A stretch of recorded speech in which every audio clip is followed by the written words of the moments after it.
A Fox News panel went off the rails on Tuesday when one of the guests claimed that Democrats wanted abortion beyond the birth of a child. So now who's going to make this ridiculous argument? It's Cassie Smedile, the executive director of America Rising Pro-Trump PAC, and she's going to be talking to Sandra Smith, as well as a former Biden surrogate. We'll get to him later, but first, here's that ridiculous statement. What about the rights of the tens of millions of unborn babies that have been relentlessly under attack by the left for decades now? We are not talking about the same conversation that happened 40 years ago. Today's Democrats are advocating in many cases for the rights to have an abortion beyond the birth of the child. And most Americans would say that's not something that sits well with me. Wait, what? Beyond the birth of a child? That wouldn't be abortion, moron. That's not a real thing. What she is out there doing is basically claiming that Democrats are murdering babies after they're born. What? And by the way, that's not true. I shouldn't have to point out how completely false that is. But the whole discussion as well about late-term abortion, it's not actually a real thing, is all bullshit. And the reason I say late-term abortion isn't a real thing is because you have the medical community that is pointing out that, hey, that's not a real thing. In fact, the American College of Obstetricians and Gynecologists has written that late-term abortion has no medical meaning and should not be used in clinical or legal settings, meaning that it's essentially Republican propaganda. It is political speak. That's it. It's used for political purposes. It's not real. All right, now, let's get to some data, right, to kind of back me up here. Now, according to the CDC's abortion surveillance data, the vast majority of abortions, 91%, occur at or before 13 weeks of gestation, while 7% occur from weeks 14 to 20 weeks gestation, and just 1.2% of abortions are performed at or after 21 weeks. The big chunk of the later ones are because women either didn't know that they needed it, didn't know that they were pregnant, or did not have access to timely abortion care or the resources to get that abortion earlier. In fact, as part of the Turnaway study out of the University of California, San Francisco, from the years 2008 to 2010, over 440 women were asked about why they experienced delays in obtaining abortion care, if any. Almost half of all individuals who obtained the abortion after 20 weeks did not suspect that they were pregnant until later in pregnancy. And other barriers to care included lack of information on where to access an abortion, transportation difficulties, lack of insurance coverage, and inability to pay for the procedure. That's it. Now, one more thing to note before I show you the response. Many of the terms used to discuss abortion later in pregnancy, they're designed to communicate nothing more than a political message. That's it. It's not precise medical concepts.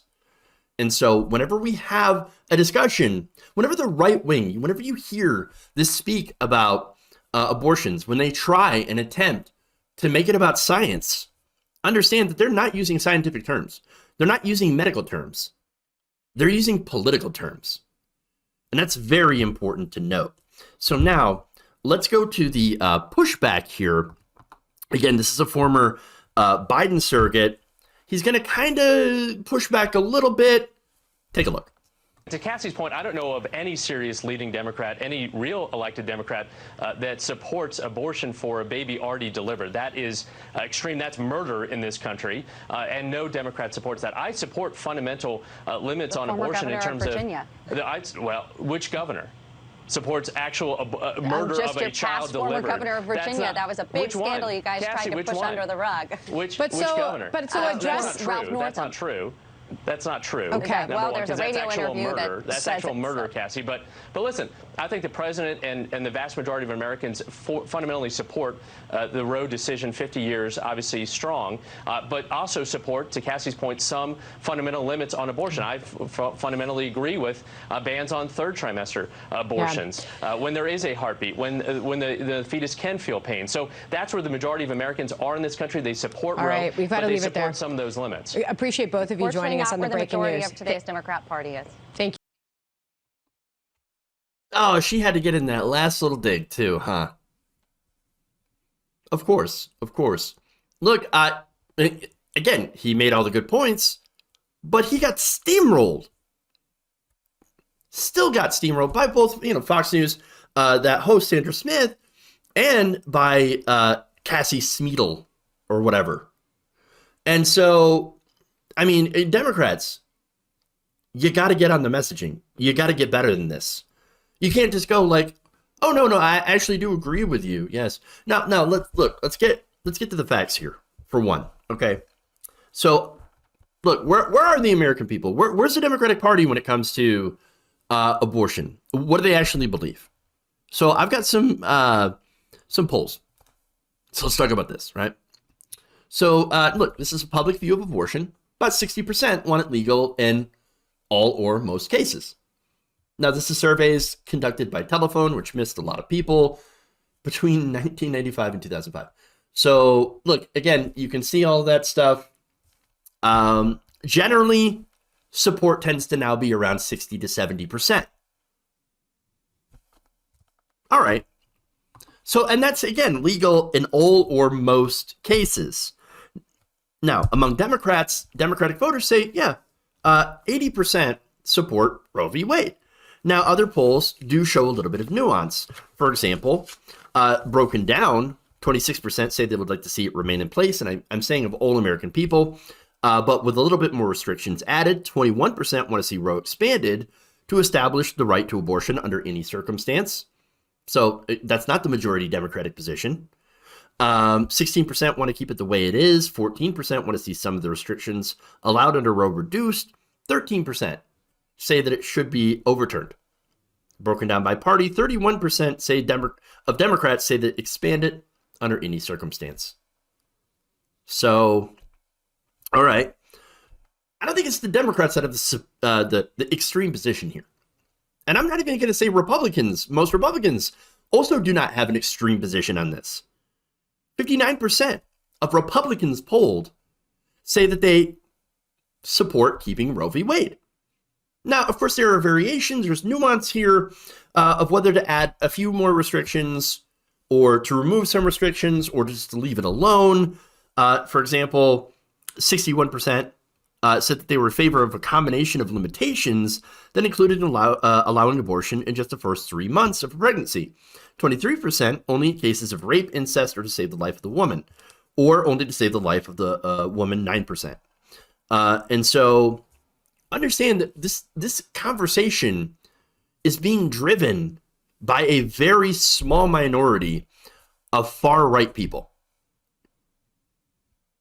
And the reason is they want to control women. It's never been about being pro-life, understand. It's always been about having control of other people. If they were really pro-life, they wouldn't have to run around, or they wouldn't have ran around the country during a pandemic screaming about my body, my choice when it comes to masks and vaccines. I'm just saying. I mean, how many people died from COVID as a result of Republicans holding these mass events and not vaccinating and not masking? Whatever happened to medical tyranny? I mean, basically, what this decision will do will allow red states, conservative states, to deny medical care. And again, going back to being pro-life or pro-family. How about doing policies that are pro-family? What happened to the child tax credit? Did any Republicans supported to support the child tax credit? Did they? No, of course not. They all voted against that. What about Healthcare, universal healthcare. Do they support that? That's pro-life. No, they oppose that. Higher wages for people. Canceling student debt. Who wants to have a kid when they're $30,000 in student loans? When they're in that much debt. And when you're going to have to help your kid be able to afford an education. And that's assuming Republicans haven't privatized public education, which they plan on doing. How about being the party of we believe in the death penalty, and yet we're pro-life?